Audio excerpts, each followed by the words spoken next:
So, cracks din all the way up. And even here sa roof deck namin, meron pa ring mga ganitong klaseng cracks. Ito, concrete slab namin, this cracked off din and leaked water that we sealed off. And a lot of you have been messaging me that they have that problem. Paminsan, it causes leaks sa mga roof deck, etc. So, today, we're going to talk about that. So why do things like these happen? Like tong crack na to, this is a solid concrete wall and it still cracks. So why does it happen even if yung bahay bago pa? And I'm sure a lot of you homeowners out there can relate. You've at least experienced one of these common types of problem. Is it because hindi lang talaga marunong yung contractors natin? Or is there something more to it? So let me explain why this happens. So I'm sure wherever you are sitting right now or wherever you're watching this, if you look around you and you look at anything that's concrete, whether it's your walls or your flooring, if you look hard enough, meron kayong makikita na cracks. Sometimes it's because it's poor workmanship, but most of the time, especially if it's just hairline cracking sa mga walls, it is perfectly normal.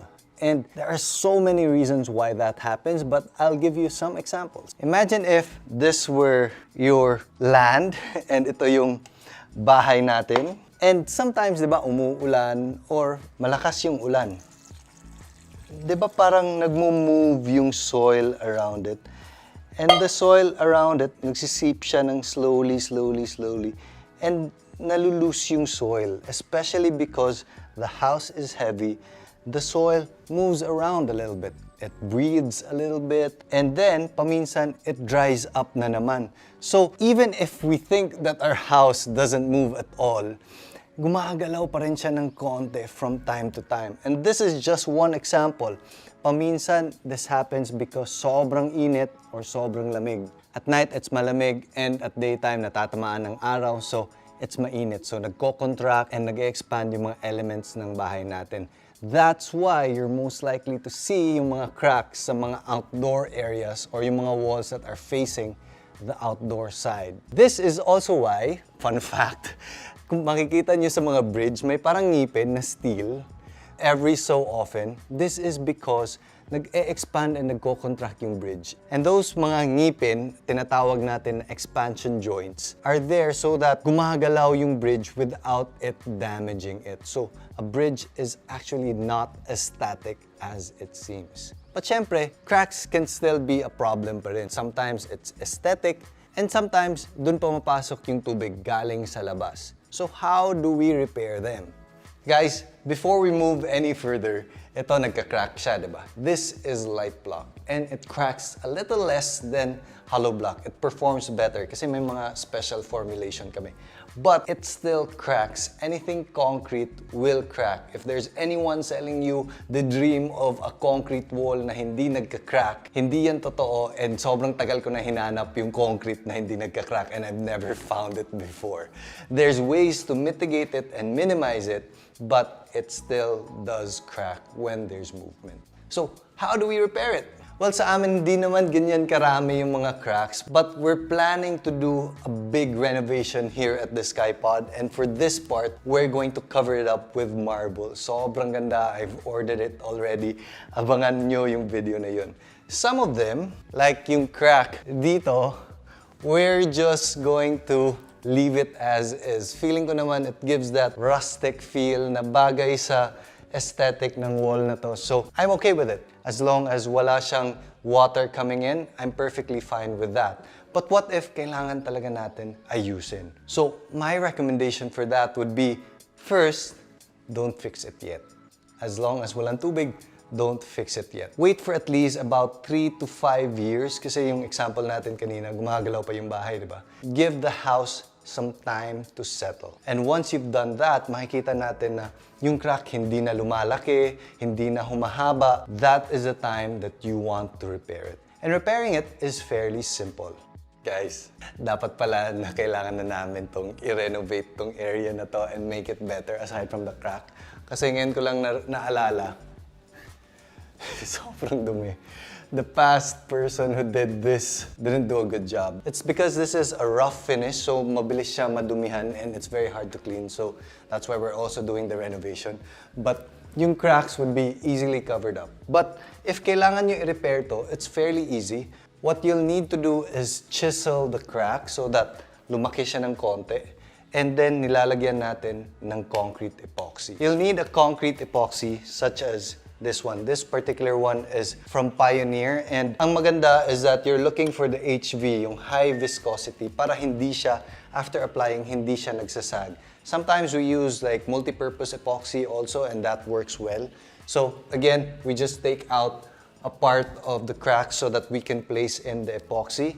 And after placing the epoxy, you'll have to repaint the whole wall. Hindi pwede yung ni-repair lang natin yung pinipinturahan kasi magkaiba na yung bagong pintura and yung old paint. So mas maganda talaga na yung buong section ng wall ay pipinturahan natin ulit.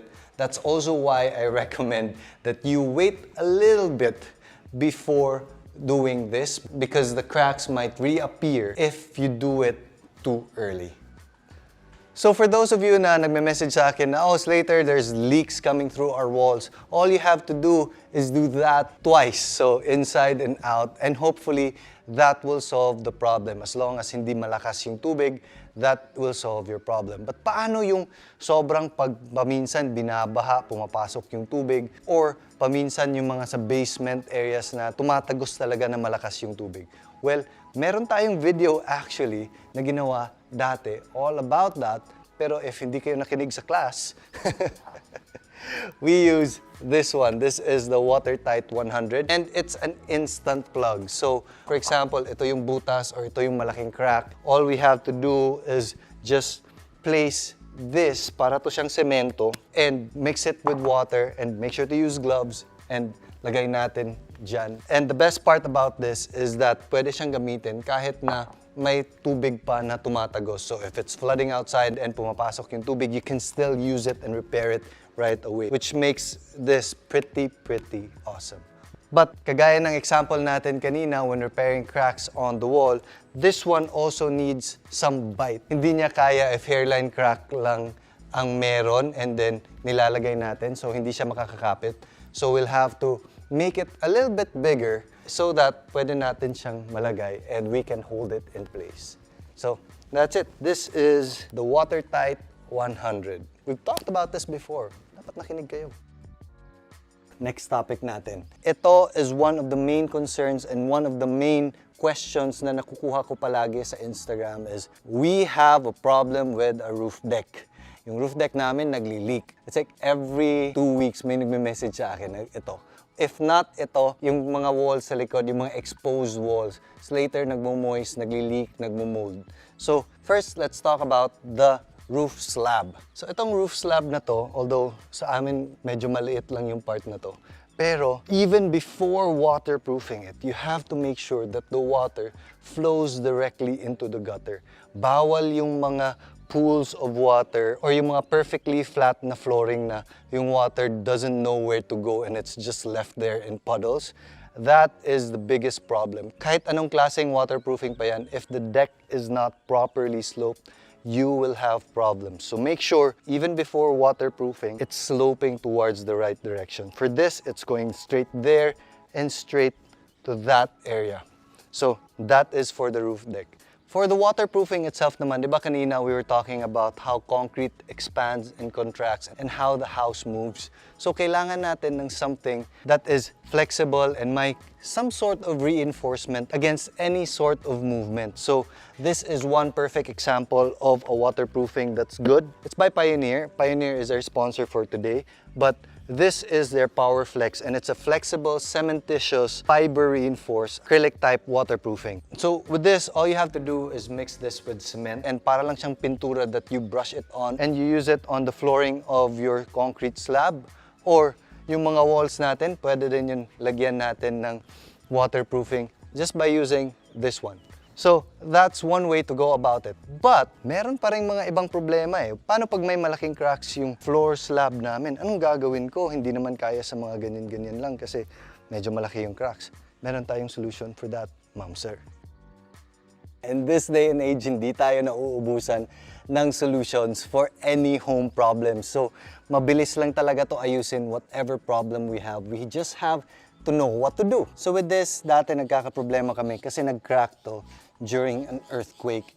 And nagli-leak ng tubig dun sa loob ng bahay namin. And there are so many ways that you can fix it. Dito ang ginamit namin is Elastoseal. Or if you want something na mas mura, you can use Elastoquick. These are two sealant types of solutions. But paano pag malaki yung crack? Like, kasya na yung mga 5 peso coin, ganyan na level, or even bigger. So I would recommend that you use a concrete epoxy such as this one. I actually recommend this concrete epoxy na LV or low viscosity. So letter A at letter B, imimix mo to, and then you can just put it in.